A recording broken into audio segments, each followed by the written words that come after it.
Alright, here's a little thing I got over the weekend from my grandpa. This is a Pioneer SA-700. Look at that old Pioneer font. That was before it kind of was all curvy. And this is one of the last years that they had that older font. Anyways, this is a good old amp. It's pretty dirty and it's missing the top case. So it's not going to be some showpiece, but it's still nice to have, and it came in the original box with styrofoam and all that stuff. And in this video, what we're going to be doing is we're going to be doing a walk around of the unit. We're going to dust it off with some compressed air and then test out to see if it works. I really don't know what to expect from this. It's probably going to work, but there's always that chance that it won't, because it did sit in a garage for like 10 or 12 years. But anyways, yeah, we're just going to be doing a little walk around. Let's start off with the big germanium power output transistors. There's a Hitachi. There is a Toshiba. That whole board. Those are Nichi Chemicons, which do seem to stay together, along with that one right there. Has a power transformer, big one too. Knobs are in decent shape, except for treble, which is really gummy for some reason. But I'm not really going to be adjusting this a whole ton. I'm probably just going to set it in like one location and leave it there. Volume, which is nice and weighted, feels really nice. Muting, which is standard for Pioneer equipment. And then the input selector. This tape monitor switch, which was probably for reel-to-reel back then. Phono 2, MM or MC, I don't know what that means. There's low and high filters, I'll probably both have those in. There's loudness on and off. Got another nice weighted balance knob. I already showed you that one. This is kind of weird because this is the power on and off switch. Normally on Pioneer stuff there'd be like a little like thing that you'd flip up down there. This is coupled in with the speaker set. And if you want headphones, you'd have to do speakers off. Otherwise it would be headphones and speaker set A or B or both. Here's your power indicator LED. It's kind of an amber color. On all my Pioneer stuff, it's all red, except for my SA-900, which has both red and amber. Amber for the test when you power it up, because it always does a circuit test thing. Not sure what's in that big box. Let's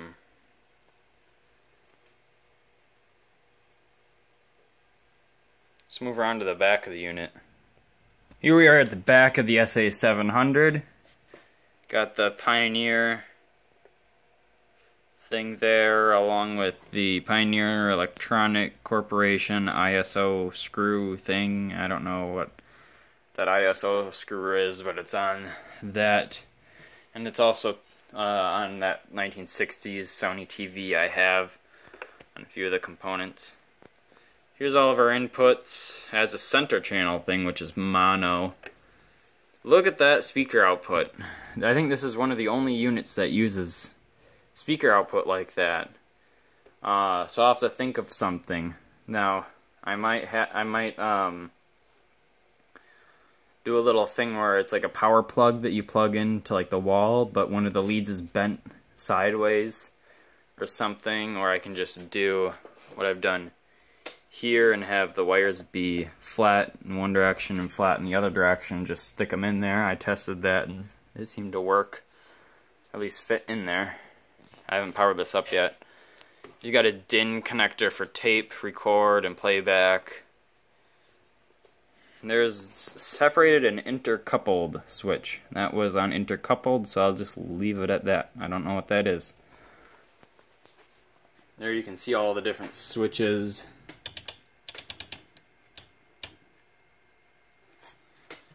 Those all work. as I showed.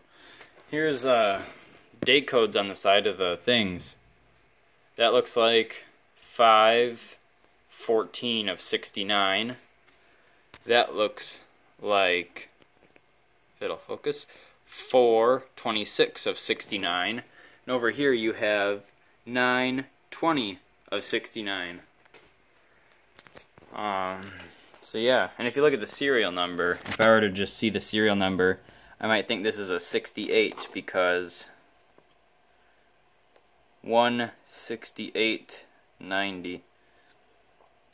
And a lot of times serial numbers will have date codes on them, last 2 digits of the year it was made, hidden in there. But yeah, I think we're done with the walk around. Why don't we dust it off a bit? Here's one thing I found when I dusted it off. You see these wires here and here that are just sticking up?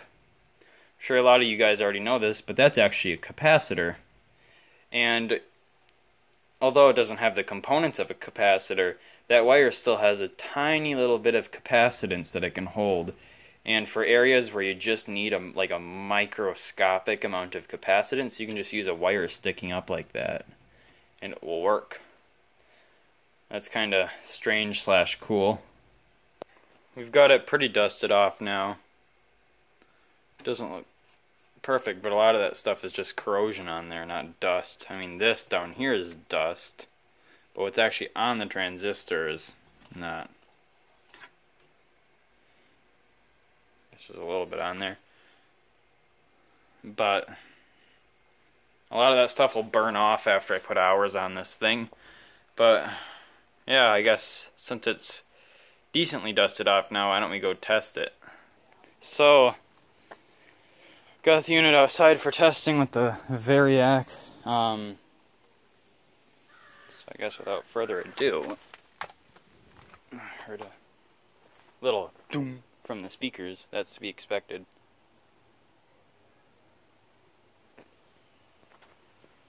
Orange light is on.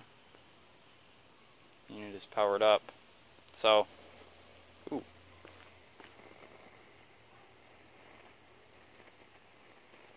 Wow. Wonder what that's about.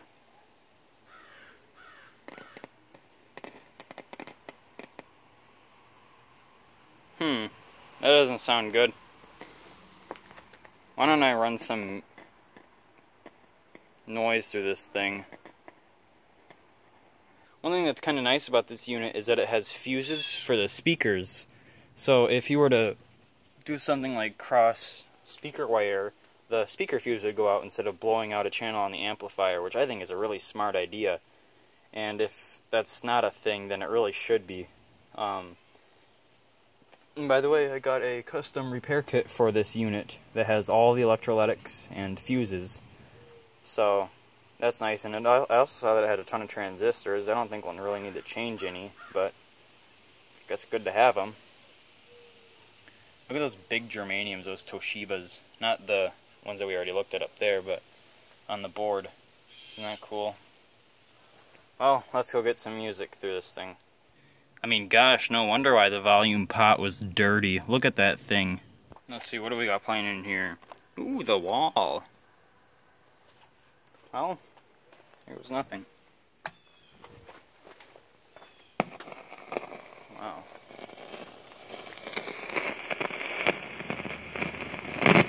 I don't hear much of the wall. Yes, the tape player is at maximum volume. I think we need to clean that volume pot. Got the volume with a little WD-40 and it seemed to just kind of working it in. It seems to be a bit better. It's probably going to run off some of that weighted effect, although it is still like maybe 80% there. But I can always put more of whatever they use to weight the knob back in there. And maybe some of that weighted effect was just from gunk and not the grease or whatever they used. Let's try this out. Got the unit on now, let's get the Variac on. It's still crackly, but you can hear it. maybe I need to work it in a little bit more, or else maybe there's something else wrong. I gotta squirt some of those other things in there too. That might be the problem. Treble feels really nice now, just like the bass. It used to be like gummed up like that. And I really didn't need very much at all. You don't want to drench it, but you also don't want to give it too little. But I'll just do that for all of them. Seems to help. Notice this. Speaker set A, speakers off. Speaker set B, no crackling. Oh wait, no, that's because I don't have speakers connected to it. Crap. Never mind. You know, maybe I just need to burn the dust from this thing. So that must be coming from something in the audio circuit, because when I turn on the muting, you can hear it very quiet, but there's no crackling. And then when I turn back on the muting, or turn off the muting, it's quiet. Or I mean loud. Crackles.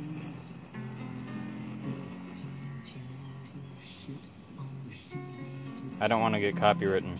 Well, maybe a capacitor reformed, because now it's working pretty well.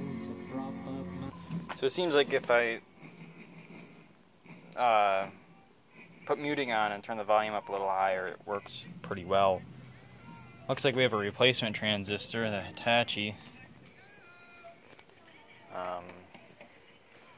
Notice how that knob, that's the real notch, that outer transparent plastic thing, and then the little pointer on the actual metal knob is off quite a bit.